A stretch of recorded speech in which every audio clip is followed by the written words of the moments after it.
Hello everyone, welcome back. Fubar here. I hope you're having a great day.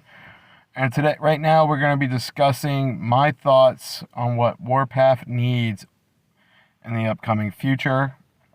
And we're also going to do a little bit of what I think they should do towards the L4 event problems they're having with balancing them. So let's start with discussing the L4 event balancing. It was mentioned at the LA convention that they were thinking about putting unit caps in there.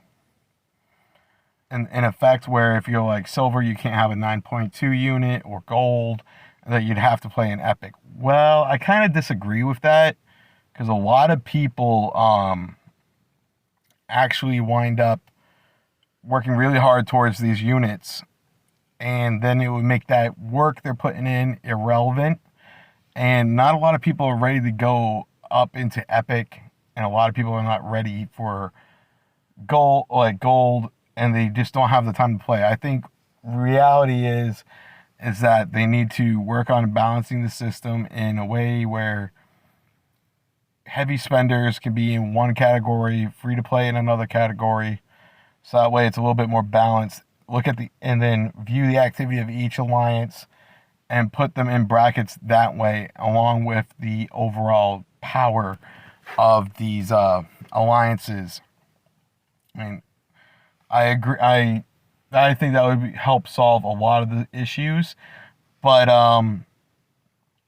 yeah, it's a kind of dicey scenario, because I know a lot of whales that are dropping the silver just to have an easy time to boost their kill counts, and they don't want to be in gold or epic.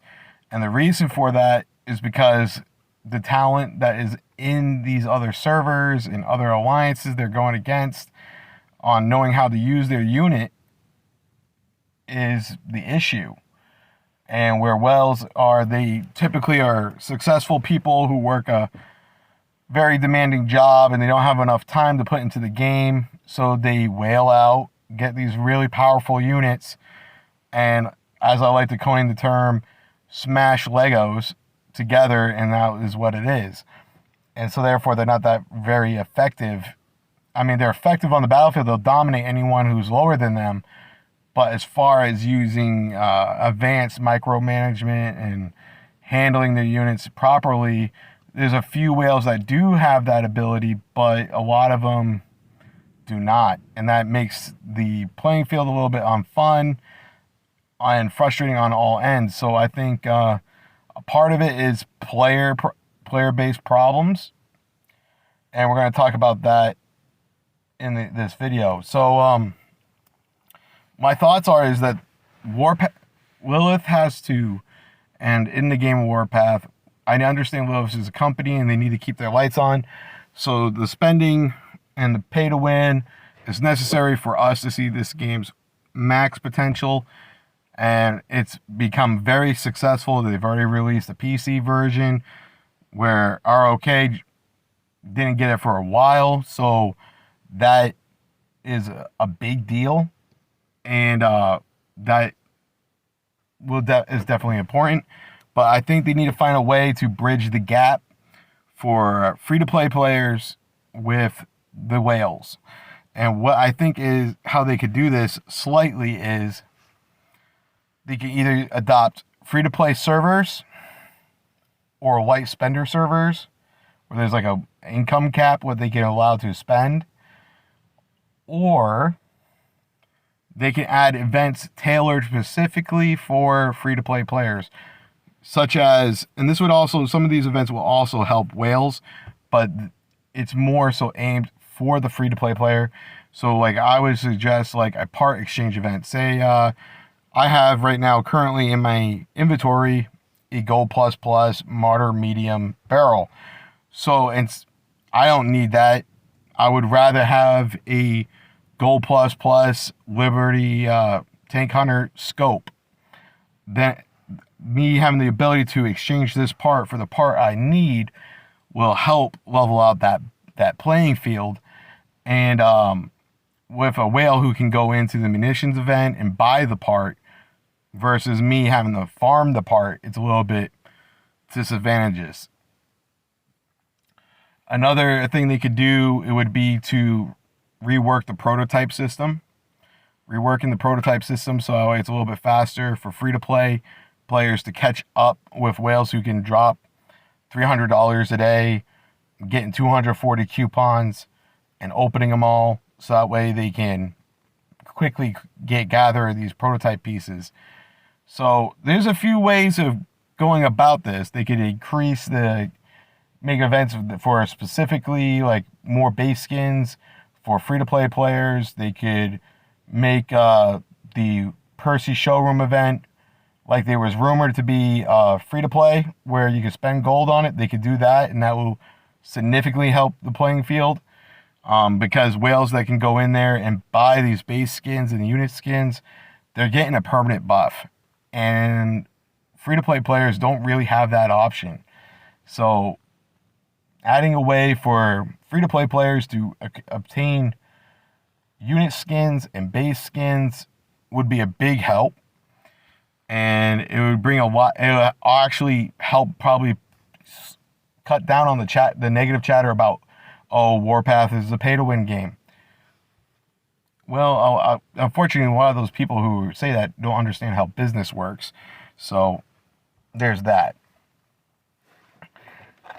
I know this video might catch some flack, but overall, Warpath is a strategy game. How you develop your units is entirely all part of the strategy in the game. And also, the pay-to-win part can be negated if you're building up properly. So I'm a 90-something million power base.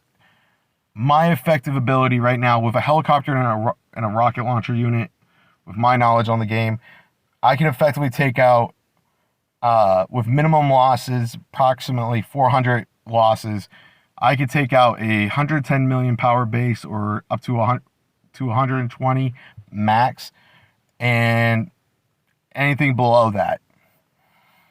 And that is all user bait, that's all micromanaging skill, that's all unit knowledge and how you play the game that you can do this.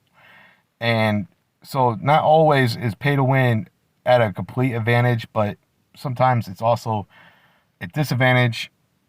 My point is that Warpath is more of a marathon than a sprint.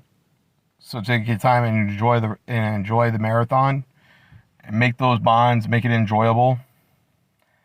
And another thing that they could do that would really help Warpath is adding a voice chat feature where you can join a channel and talk with your friends instead of having to have a Discord channel. And also, you go into the Discord channel, you have your comms that way, so you can tell AG groups where to go. If you had a voice chat channel for your alliance and particular chat rooms, that would be a huge benefit. But that would probably take a while to develop. Another thing they could do to help with the game is, I know they're going to be dropping a lot more officers, but adding more ways to acquire officer statues or cycle through officers in officer missions would be amazing. They could also, to bridge this gap, they could increase the benefits on the VIP section. They could also, there's numerous things they could do, and it's all about whether or not they want to enact them or to go about it a different way. So that is my primarily thoughts on this, and I hope you all enjoyed the video. So please like, comment, and subscribe. Have a great day. Bye.